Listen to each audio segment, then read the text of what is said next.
What is Millard Fillmore?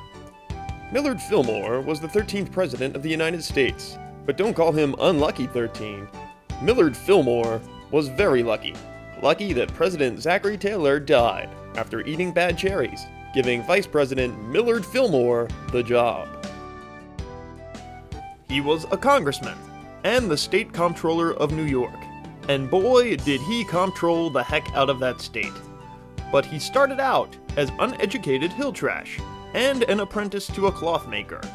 Only one of two presidents to be a former apprentice, joining apprentice warlock Martin Van Buren. But where did Millard Fillmore spring from his mother's loins?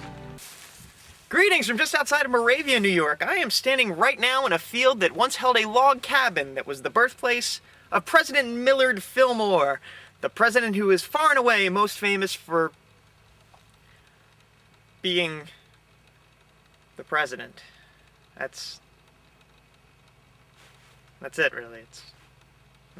Sadly, the original cabin is lost to the ravages of time, the unstoppable killing machine that will take us all.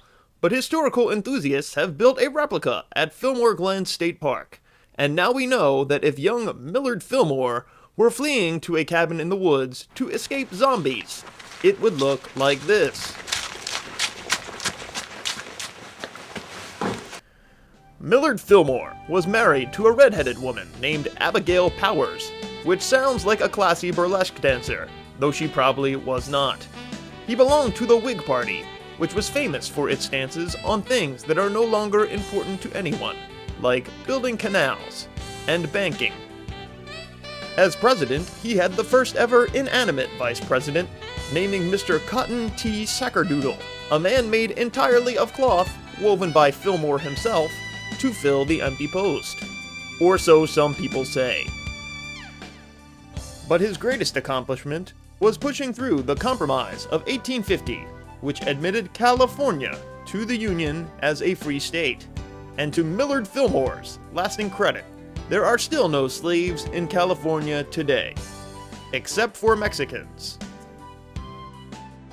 However, Millard Fillmore was not nominated to run for president in 1852, perhaps because of suspect hygiene, or perhaps because he opposed the Freemasons, the top-secret cult which has been running our government, preparing citizens like lambs for the slaughter for their demon master, Karaktath the Hoary, devourer of souls, who will return to Earth in a ceremony in the year 2030.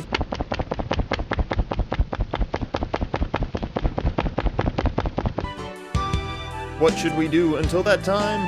What can we do but move forward, ever forward? Nuclear-powered battleships on the ocean of history.